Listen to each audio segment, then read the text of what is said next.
Le récit de Santiago Hernández. Je m'appelle Santiago Hernández, j'ai 29 ans, et ce que je vais vous raconter n'est pas une simple anecdote, mais l'histoire bouleversante d'une vie brisée puis reconstruite. C'est le témoignage de la manière dont la Vierge Marie a transformé mon existence pour toujours, après un geste insensé que j'avais commis dans un accès de rébellion, la destruction de son autel sacré, celui que ma mère entretenait avec une tendresse infinie. Je croyais avoir franchi une limite irréparable. Pourtant, c'est précisément dans cette nuit sombre que j'ai entendu, pour la première fois, une voix qui a renversé toutes mes certitudes et ouvert les portes d'une réalité que je n'imaginais pas. Ce fut le commencement d'une rencontre qui a changé mon cœur, ma vision du monde et toute ma destinée. Une enfance bercée par la foi.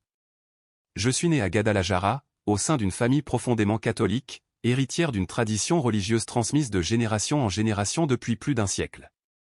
Ma mère, Maria Elena, incarnait cette ferveur. Dans la salle principale de notre maison, elle avait érigé un autel splendide en l'honneur de la Vierge de Guadeloupe. Depuis ma plus tendre enfance, je la voyais s'y recueillir chaque soir, récitant inlassablement le chapelet avec une fidélité impressionnante.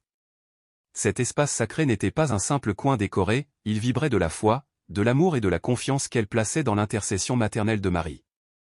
Il y avait toujours des fleurs fraîches, changées tous les 3 jours avec une précision rituelle. Des bougies aux couleurs variées, allumées selon des intentions précises, répandaient une lumière douce et vacillante. Autour de l'image centrale de la Vierge Morena se trouvaient des objets bénis, des chapelets accumulés lors de pèlerinages, des photos de nos proches défunts confiés chaque jour à la protection céleste, ainsi que de petites plaques en argent offertes en signe de reconnaissance pour des grâces reçues. L'air embaumait l'odeur subtile du copal, et les flammes vacillantes dessinaient sur les murs des ombres rassurantes. Cet autel était véritablement le cœur spirituel de notre foyer. Mon père, Roberto, n'était pas aussi fervent que ma mère. Pourtant, il respectait profondément sa dévotion. Ta mère, me disait-il souvent, a une connexion particulière avec la Vierge. J'ai été témoin de choses dans cette maison que je ne peux expliquer, mais je sais que nous sommes protégés par quelque chose de bien plus grand que nous. Ces paroles éveillaient ma curiosité d'enfant, même si je n'en saisissais pas encore la portée. Durant toute mon enfance, je participais naturellement à ce rythme de prière, de procession et de pèlerinage à la basilique de Guadeloupe. J'aidais à arranger les fleurs, je récitais parfois le rosaire avec ma mère, et je ressentais un respect instinctif pour ce sanctuaire domestique. La présence de la Vierge m'était aussi naturelle que l'air que je respirais. L'érosion de la foi. Mais en grandissant, ce qui avait été une évidence devint un poids. Lorsque j'entrai à l'université pour étudier l'ingénierie au Tecnológico de Monterrey, je fus plongé dans un univers nouveau, camarades venus de milieux variés, professeurs qui prônaient la raison scientifique comme unique clé d'interprétation de la réalité. Mes nouveaux amis se moquaient gentiment de mes racines. « Santiago, tu crois encore à des vierges qui apparaissent sur des collines et font des miracles ?» Ça allait au XVe siècle, mais aujourd'hui, tout cela s'explique par des hallucinations collectives ou des supercheries. Ces remarques, soutenues par des lectures populaires de vulgarisation scientifique, commencèrent à fissurer la foi simple héritée de mon enfance.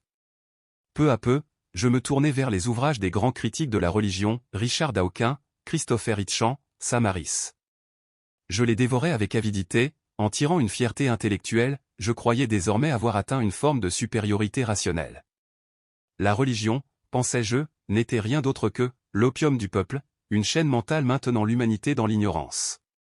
Quand je rentrais à Guadalajara, le contraste devenait insupportable. L'autel de ma mère, jadis objet de consolation, me paraissait ridicule, presque irritant. Je le voyais comme un symbole de tout ce que je reprochais au Mexique, superstition, archaïsme, résistance au progrès. Comment ma mère, femme intelligente, pouvait-elle persister dans ce que je jugeais être des absurdités? Je ne manquais jamais une occasion de la provoquer, avec une arrogance de jeune adulte qui croit tout savoir. « Maman, parler à une image, tu ne trouves pas ça un peu primitif? Tu ne crois pas qu'il serait plus utile de consacrer ce temps à quelque chose de productif ?» Ses yeux s'emplissaient de tristesse, mais jamais de colère. Elle me répondait toujours avec patience, « Un jour, tu comprendras, Mijo. » La Vierge en cita à ses propres moments pour toucher chaque cœur. L'orgueil de la réussite. À 23 ans, fraîchement diplômé avec mention, je décrochai un poste prestigieux dans une multinationale de Mexico. Mon ascension professionnelle confirma ma conviction d'avoir choisi la voie de la raison. Je m'installai dans un appartement moderne à Santa Fe, décoré d'art contemporain, dépouillé de toute référence religieuse. Lorsque je rendais visite à mes parents, je supportais de moins en moins le spectacle de l'hôtel. À mes yeux, c'était un anachronisme grotesque dans une maison qui aurait pu être épurée et moderne. Ce salon ressemble à un musée de superstition, pensais-je en silence. Mes parents ressentaient évidemment mon hostilité. Mon père me rappelait sèchement, « Santiago, respecte la foi de ta mère. Elle l'a portée à travers des épreuves que tu n'imagines pas, mais j'étais trop imbu de mon prétendu savoir pour écouter. Je me considérais comme le membre, évolué, de la famille, celui qui finirait par les libérer de leurs illusions. Mon athéisme était devenu, dans mon esprit, une mission presque messianique, éclairer les miens, coûte que coûte. La fracture. Tout atteignit un point de rupture lors des fêtes guadeloupéennes de décembre 2019. Ma mère m'avait supplié de venir passer les posadas. Par amour pour elle, j'acceptais, mais avec une réticence évidente. Dès mon arrivée, le parfum du copal, le scintillement des cierges et les chants mariales me furent insupportables. Chaque prière récitée me semblait une provocation. Je ressentais une colère sourde grandir en moi.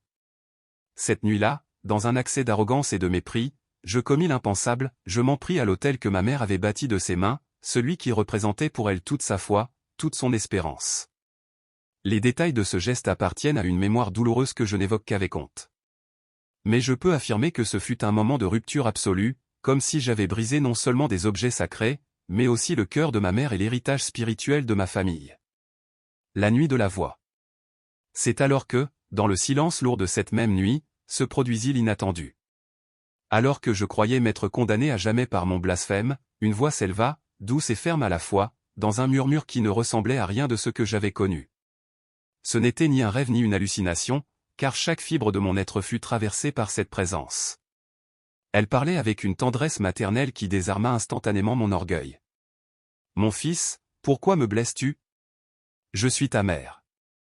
Je n'ai jamais cessé de prier pour toi, même quand tu me rejetais. » Je tombais à genoux, incapable de comprendre ce qui m'arrivait. Toute mon éducation rationaliste, toute ma suffisance universitaire s'effondrait devant cette voix qui pénétrait mes ténèbres intérieures avec une clarté implacable. Ce que je vivais ce soir-là ne relevait pas d'un raisonnement, c'était une expérience directe, brûlante, indéniable. Le commencement d'une nouvelle vie. Cette nuit marqua la naissance d'un autre Santiago. Celui qui croyait tout savoir dut reconnaître son ignorance. Celui qui méprisait dut apprendre l'humilité. Celui qui avait brisé un autel découvrit que, malgré tout, l'amour maternel de Marie n'avait jamais cessé de l'entourer. Depuis ce jour, ma vie a basculé. Chaque décision, chaque pas, chaque relation porte désormais l'empreinte de cette rencontre. La Vierge Marie n'est plus pour moi une simple image, ni un symbole culturel, mais une présence vivante, une mère spirituelle qui m'a conduit vers son Fils. Je compris enfin ce que ma mère avait voulu dire toutes ces années, la Vierge en cita à ces moments pour toucher chaque cœur. Le mien, elle l'a touché dans la nuit la plus sombre, au milieu de mes révoltes et de mes offenses. Et c'est là que commence vraiment mon histoire, non pas dans la gloire de mes succès mondains, mais dans la poussière de mes ruines, relevée par la main maternelle de celle que j'avais offensée. Conclusion. Aujourd'hui, en racontant ce témoignage, je ne cherche pas à convaincre par des arguments savants ni par des démonstrations logiques. Je n'ai qu'un récit à partager, celui d'un homme qui croyait avoir tout compris et qui s'est retrouvé face à une vérité plus grande que lui. La Vierge Marie m'a montré que l'amour ne se mérite pas, qu'il se reçoit. Même dans nos pires moments, quand nous croyons avoir franchi le seuil de l'irréparable, il reste une voix douce capable de nous relever. Cette voix, je l'ai entendue, et elle continue de guider mes pas chaque jour. Voilà pourquoi je dis avec certitude, mon existence a été changée à jamais par celle que j'avais méprisée. Et si je témoigne aujourd'hui, c'est pour rappeler à quiconque doute ou se sent perdu qu'il existe un amour maternel céleste, patient, inlassable, qui n'abandonne jamais ses enfants. La maison entière semblait habillée de fête et de ferveur. Chaque coin de la salle principale était recouvert d'images de la Vierge de Guadeloupe, soigneusement disposées par ma mère. Des bougies spéciales brûlaient sans interruption, projetant une lueur dorée sur les murs et enveloppant l'atmosphère d'un parfum dense d'encens et de copal. Ma mère, depuis plusieurs jours déjà, avait intensifié ses prières, les rendant plus longues, plus ferventes, plus insistantes à l'approche du 12 décembre, jour sacré pour des millions de Mexicains. Ce soir-là, elle s'approcha de moi avec des yeux brillants, presque suppliants. « Mon fils, me dit-elle d'une voix douce mais tremblante, demain est le jour de notre très sainte mère. Tu n'es pas venu avec moi à la basilique depuis 3 ans. Ce serait le plus beau cadeau que tu pourrais m'offrir, viens avec moi. » Ces paroles, pourtant pleines d'amour, me frappèrent comme une tentative de manipulation affective. Je sentis aussitôt la colère monter en moi. « Maman, » rétorquai-je d'une voix dure, « combien de fois devrais-je te répéter que je ne crois plus à ces choses? Je refuse de jouer un rôle, de simuler une dévotion qui n'existe pas dans mon cœur. Ce serait pure hypocrisie, et je ne suis pas un hypocrite. J'ai mes principes. » Son visage s'assombrit aussitôt. Une tristesse si profonde l'envahit que je dus détourner les yeux, incapable de soutenir son regard. Mais mon orgueil m'empêcha de revenir sur mes paroles. Je restai figé dans ma rigidité, convaincu de détenir la vérité. Plus tard dans la soirée, elle s'installa devant son autel, récitant le rosaire avec une intensité inhabituelle. Ses murmures se mêlaient au crépitement des bougies et à la fumée épaisse du copal. Moi, enfermé dans ma chambre d'enfant transformée en bureau, j'essayais tant bien que mal de travailler sur mon ordinateur portable. Mais chaque « Je vous salue Marie » traversait les murs et résonnait dans mon esprit comme une provocation. Chaque flamme qui vacillait au loin me semblait défier ma raison. L'air était saturé d'un parfum que je percevais comme une agression. Je me sentais envahi. Comme si la religiosité de ma mère franchissait les limites de mon espace intérieur, contaminant mon monde avec ce que je considérais comme de la superstition. J'avais l'impression que mes années de réflexion critique, mes lectures, mes débats intérieurs, tout ce que je croyais avoir construit par l'intelligence, vacillait sous l'assaut d'un archaïsme menaçant. Vers 11 heures, elle termina enfin ses prières. Avant de se retirer dans sa chambre, elle me souhaita une bonne nuit avec un sourire forcé, incapable de cacher sa peine. Je restai seul, les yeux rivés sur l'écran de mon ordinateur, mais incapable de chasser de mon esprit l'image obsédante de l'autel qui se dressait dans le salon. C'était comme si la Vierge, peinte sur cette toile, me fixait de ses yeux immobiles. Irrationnellement, je sentais son reproche silencieux, son jugement muet sur mon rejet de la foi familiale. Ce n'est qu'une image, me répétais-je. De simples pigments sur une toile. Elle n'a ni regard, ni pouvoir, ni voix. Mais cette rationalisation, que je croyais solide, n'apaisait pas le malaise. Au contraire, elle rendait mon agitation plus vive encore. Peu avant minuit, alors que je corrigeais des documents, un bruit sec venu du salon me fit sursauter. Je crus d'abord que c'était mon père qui se levait pour boire un verre d'eau. Mais lorsque je sortis pour vérifier, je découvris qu'une grande bougie s'était renversée sur l'autel, répandant de la cire brûlante sur des photos de famille précieuses pour ma mère. Ce fut l'étincelle. Toute la colère contenue, toute l'irritation accumulée jaillir en moi comme un volcan en éruption. Voilà ce qui arrive avec ces pratiques dangereuses. M'exclamai-je en essayant de nettoyer la cire. Des bougies allumées toute la nuit, un risque constant d'incendie, de l'argent gaspillé dans des illusions qui ne servent à rien. Mon monologue intérieur devint de plus en plus brutal. Chaque pensée enflammait la suivante. Et soudain, quelque chose se brisa définitivement en moi. Toutes mes rancunes enfouies, mes frustrations contre ce que je nommais fanatisme religieux, mon arrogance intellectuelle, mon mépris pour les traditions de mon enfance se cristallisèrent en une haine destructrice. Sans réfléchir aux conséquences, mu par une fureur glacée, je m'approchai de l'autel. Une voix intérieure, froide, scientifique presque, me murmurait « Prouve-le. Montre une fois pour toutes que ce n'est que superstition. » Alors, dans un geste irréversible, je levai mon pied et frappai violemment le centre de l'autel. Le choc fut d'une violence inouïe. L'image de la Vierge se détacha du mur et s'écrasa avec fracas. Les vases éclatèrent, projetant de l'eau et des pétales dans toutes les directions. Les bougies roulèrent au sol, déversant de la cire brûlante. Les chapelets se tordirent parmi les débris comme des serpents écrasés. Les photos de mes grands-parents gisaient éparpillées, profanées, comme des feuilles mortes. Le bruit de cette destruction résonna dans la maison comme un tonnerre. Quelques secondes plus tard, j'entendis les pas précipités de mes parents descendant les escaliers. Mon père criait, croyant à un tremblement de terre. Ma mère surgit en chemise de nuit, le souffle court. Lorsqu'ils virent le désastre, un silence effroyable tomba. Ma mère resta pétrifiée devant les ruines de son sanctuaire. Ses mains couvrirent sa bouche, et des larmes jaillirent de ses yeux comme une source soudaine. Mon père me fixa avec une expression que je n'oublierai jamais, un mélange d'incrédulité et de déception, plus douloureux que n'importe quelle colère. « Santiago, pourquoi ?» balbutia ma mère d'une voix brisée. « Pourquoi m'as-tu fait cela ?» Que ai-je fait pour mériter une telle blessure? Je répondis, glacé par ma propre arrogance. Parce qu'il est temps que tu te réveilles. Il est temps que cette famille entre enfin dans le XXIe siècle. Il faut cesser de gaspiller nos vies dans ces superstitions médiévales. Je t'ai rendu service en détruisant tout cela. Chaque mot frappait ma mère comme un coup de couteau. Ses épaules se mirent à trembler sous l'ampleur de sa douleur. Mon père, d'ordinaire si réservé, s'approcha de moi avec une rage contenue. Sa voix était grave, étrangère, chargée d'une autorité que je ne lui connaissais pas. Sors immédiatement de cette maison. Je ne veux plus te voir avant que tu sois prêt à présenter des excuses sincères à ta mère. Sa froideur me glaça plus que si ces mots avaient été hurlés. Mais je ne cédai pas aveuglé par mon orgueil, je lançai d'un ton sarcastique. Parfait. Au moins maintenant vous serez obligé de vivre dans la réalité, sans ces chaînes mentales. Je montai dans ma chambre, fourrai quelques affaires dans mes valises et quittai la maison. Ma mère restait agenouillée dans le salon, pleurant inconsolablement au milieu des débris de ce qui avait été son refuge spirituel pendant plus de 30 ans. Je partis vers mon appartement de Mexico, persuadé d'avoir triomphé, d'avoir arraché ma famille à l'illusion. Mais en vérité, je ressentais un vide effrayant. Pendant les premiers jours, je me répétais que j'avais agi pour le bien de ma mère, que je l'avais libérée d'une dépendance malsaine. Mais cette justification sonnait creux. Car l'image de ses larmes, de son regard dévasté, me hantait sans relâche. Ni le jour ni la nuit je ne trouvais de repos.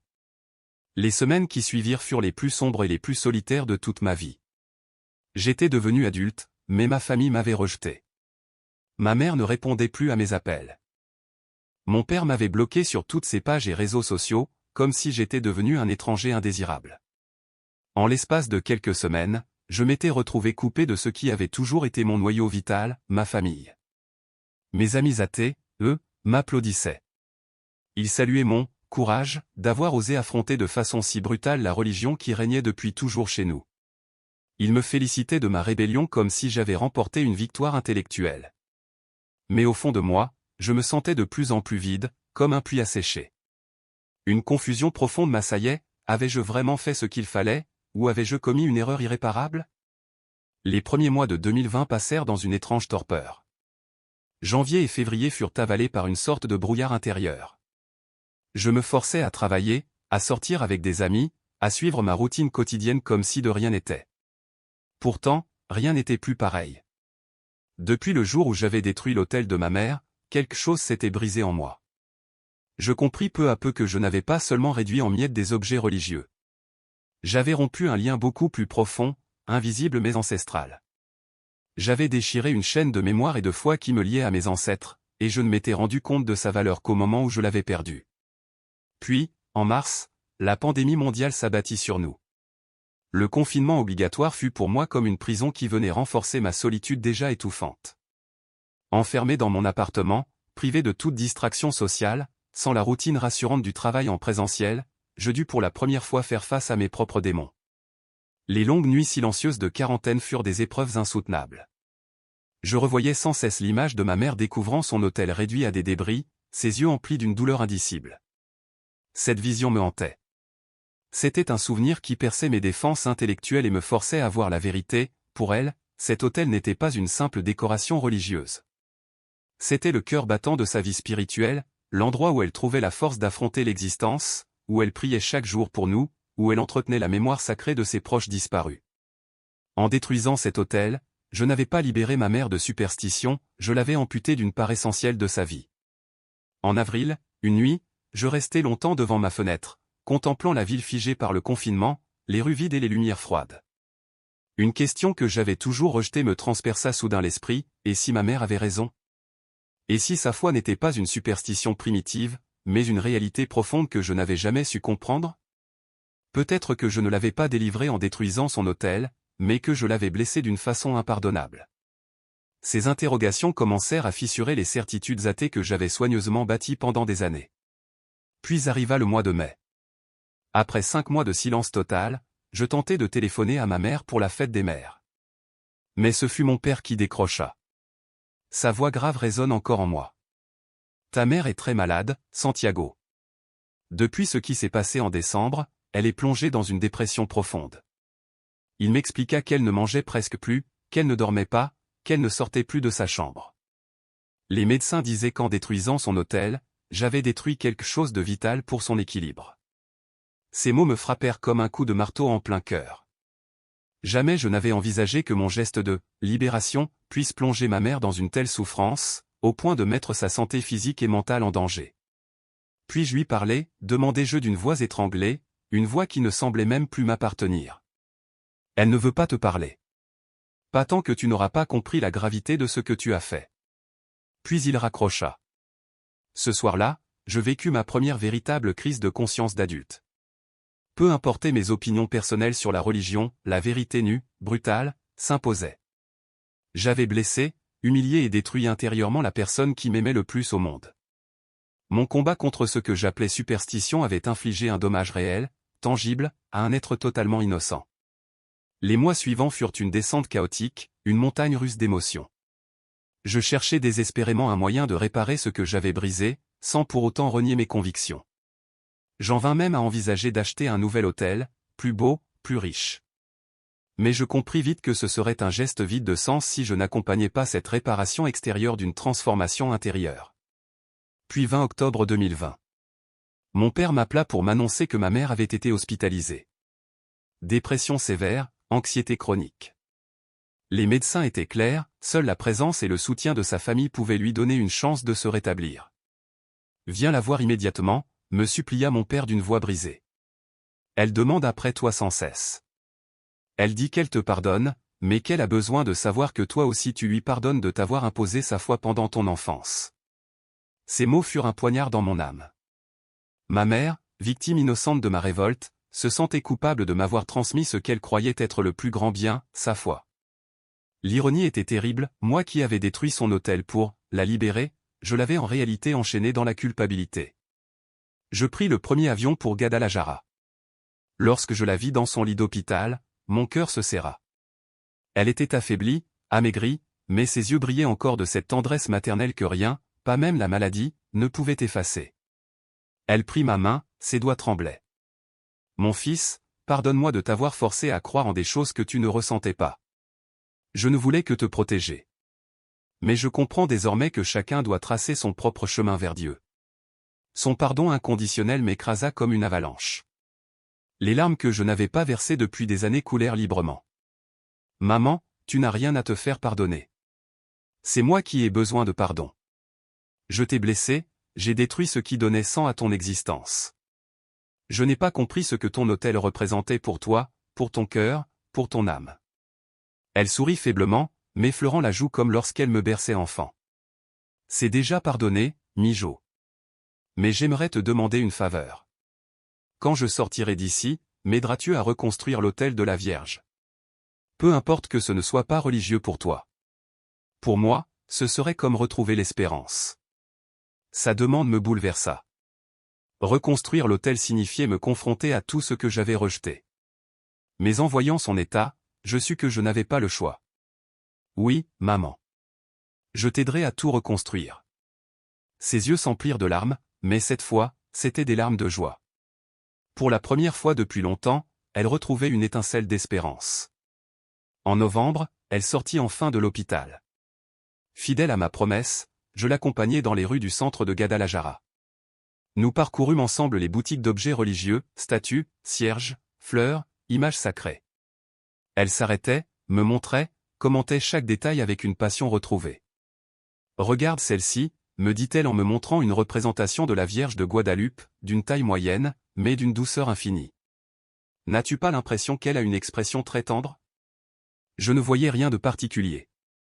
Mais en observant le visage de ma mère illuminé par la joie, je compris enfin, ce n'était pas l'image elle-même qui comptait, mais l'espérance et l'amour qu'elle éveillait dans son cœur. Et cela, je ne pouvais plus le mépriser. Le retour vers l'autel de ma mère. Bien sûr, maman est très belle. Je crois qu'elle sera parfaite dans le salon. C'est ainsi que, presque sans m'en rendre compte, j'avais donné mon accord. Dès ce moment, ma mère et moi nous sommes mis à travailler ensemble à la reconstruction de l'hôtel familial que j'avais autrefois détruit dans un accès de rébellion. Pendant plusieurs semaines, nous avons uni nos forces et nos cœurs. Ma tâche consistait à m'occuper des aspects pratiques, installer un nouveau revêtement de sol, réorganiser l'espace, déplacer et fixer les éléments les plus lourds. Ma mère, quant à elle, se consacrait aux détails spirituels, bénir chaque objet, arranger les fleurs selon les traditions transmises de génération en génération, placer avec soin les photos des membres de la famille disparus dans un ordre qui respectait la mémoire de nos ancêtres. Étrangement, ce processus, que je considérais d'abord comme mécanique, se révéla profondément guérisseur pour notre relation. À mesure que les jours passaient, je me surprenais à observer des choses qui m'avaient échappé durant toute mon enfance. Je remarquais la méticulosité avec laquelle ma mère disposait chaque détail, l'amour qu'elle mettait dans l'histoire de chaque objet, la paix sereine qui illuminait son visage lorsqu'elle travaillait devant l'autel. Je découvrais, avec une sorte d'émerveillement mêlé de honte, des dimensions entières de sa foi que j'avais toujours méprisées ou ignorées durant mes années d'athéisme militant. Un soir, alors qu'elle posait doucement un vieux chapelet, elle me confia. Ce chapelet appartenait à ta bisaïeule. Elle a prié avec lui pendant la Révolution mexicaine, implorant la protection de la famille au milieu de la tourmente. Puis, en tenant une petite médaille, elle ajouta. Cette médaille, ta grand-mère me l'a offerte le jour de ta naissance. Elle m'a dit que la Vierge veillerait toujours sur toi. Chaque objet avait ainsi une histoire, une mémoire intime, un fil invisible reliant le passé au présent. Rien n'était décoratif, tout portait un sens, une part de l'âme familiale. Lorsqu'arriva le 11 décembre 2020, exactement un an après mon geste de destruction, ma mère décida d'inaugurer officiellement l'hôtel reconstruit. Elle prononça une prière de gratitude et m'invita à me joindre à elle. Je me sentais mal à l'aise, mais j'acceptais par respect, conscient de l'importance que cela avait pour elle. Nous nous agenouillâmes ensemble devant l'image de la Vierge, et elle récita le rosaire d'une voix tremblante mais ardente. Très chère Vierge de Guadalupe, merci de m'avoir rendu mon fils. Merci d'avoir permis que nous reconstruisions ensemble ce sanctuaire. Touche son cœur et montre-lui ton amour maternel. Ces mots, bien que je demeurasse sceptique, me bouleversèrent profondément. Je sentais à travers eux une sincérité, une tendresse qui dépassait les dogmes. Ce soir-là, quand mes parents s'endormirent, je restais seul dans ma chambre d'enfant, perdu dans mes réflexions. Le processus de reconstruction avait été thérapeutique pour notre relation, mais il n'avait pas ébranlé mes convictions fondamentales. Pour moi, la foi restait une superstition. Certes, j'avais fini par admettre qu'elle pouvait apporter du réconfort, une sorte de béquille émotionnelle, mais rien de plus. Aux alentours de 3 heures du matin, alors que je consultais mes courriels sur mon téléphone, un bruit étrange retentit dans la maison. D'abord, je pensais à un chat errant ou à une rafale de vent. Mais le son se répéta, insistant, presque intentionnel.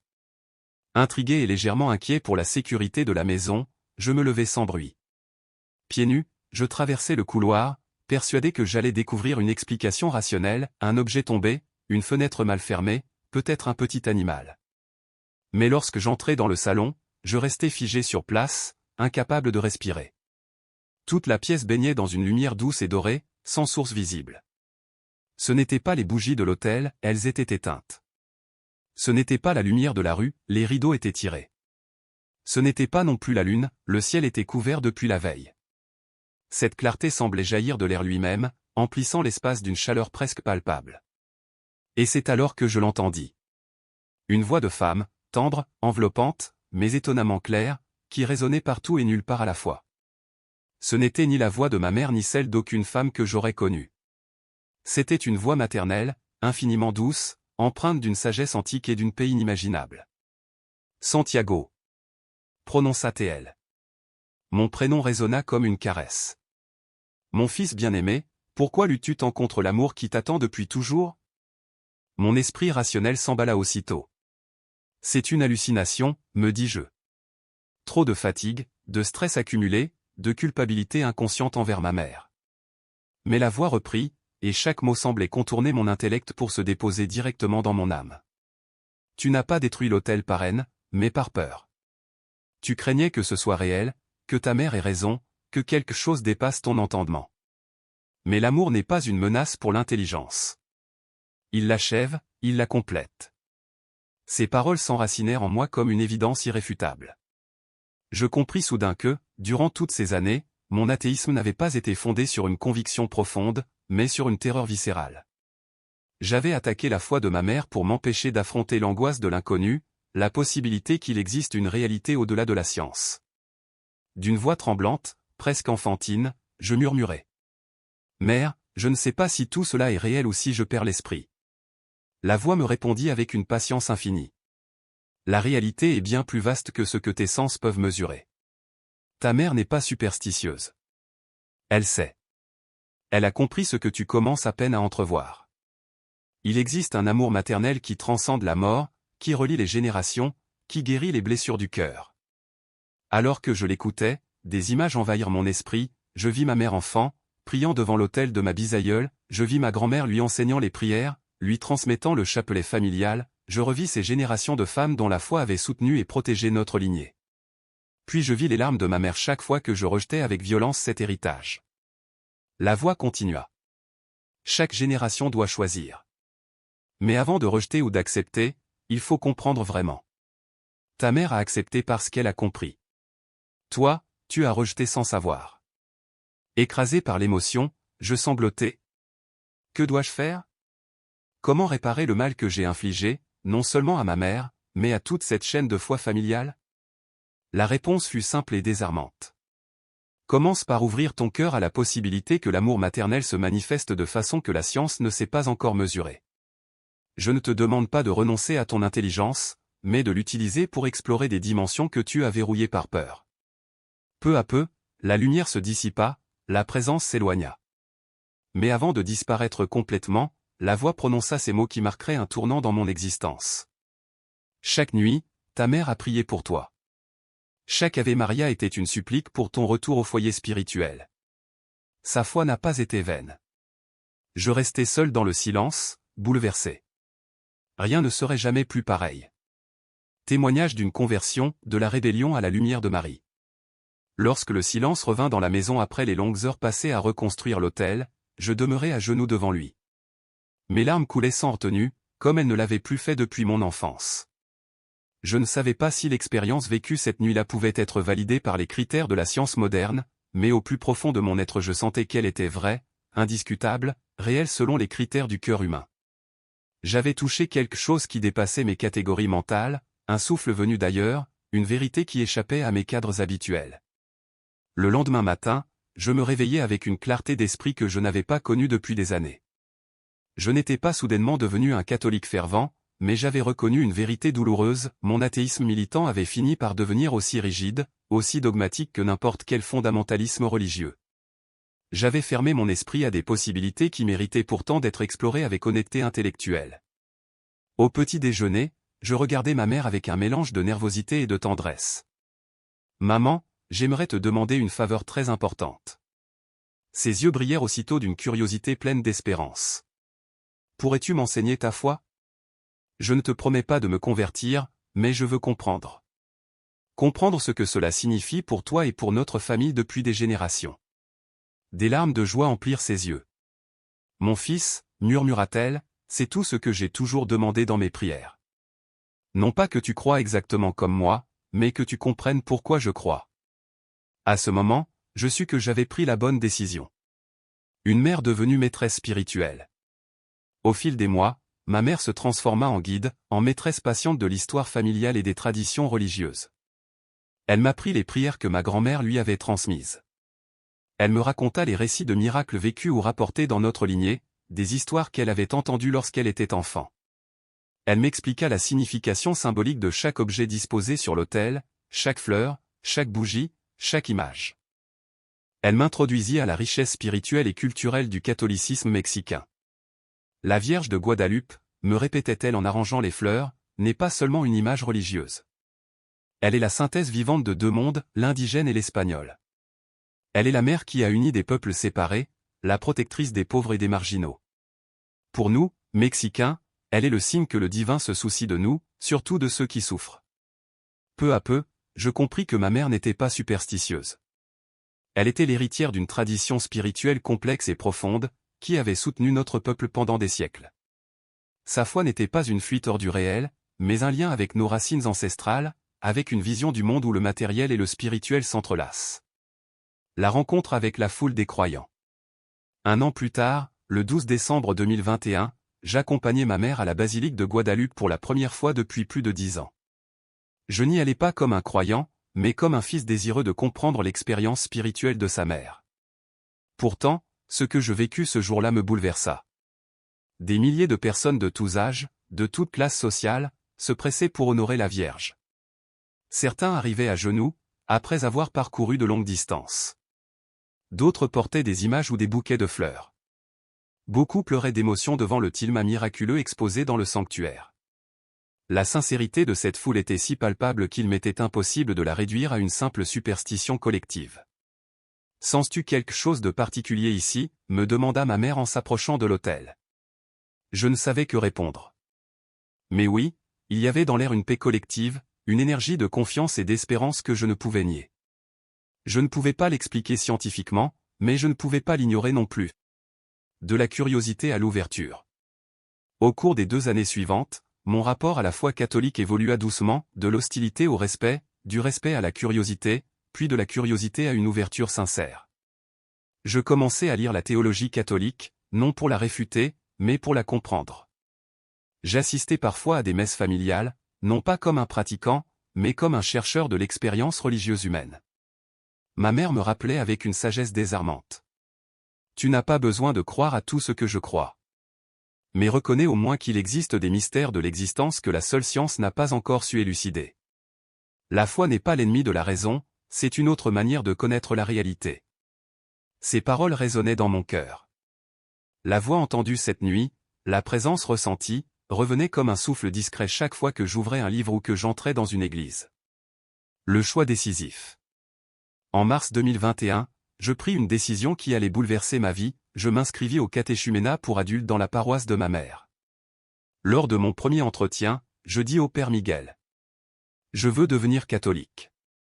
J'ai vécu quelque chose que je ne peux expliquer rationnellement, mais qui a transformé mon cœur. Quand j'annonçai ma décision à ma mère, elle éclata en sanglots de joie. Je savais que la Vierge finirait par toucher ton cœur. Tous ces années de prière n'ont pas été vaines, me dit-elle en m'étreignant. Les mois suivants, je me plongeai dans l'étude de la doctrine, participai à des retraites, et je découvris une paix intérieure que je n'avais jamais connue.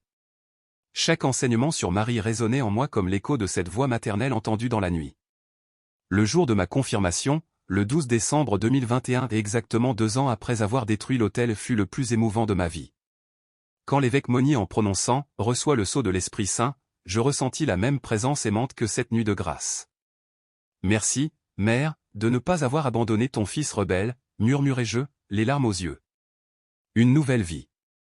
Aujourd'hui, à 29 ans, je suis devenu un catholique fervent. Je prie le rosaire chaque jour devant l'autel que nous avons reconstruit ensemble, ma mère et moi.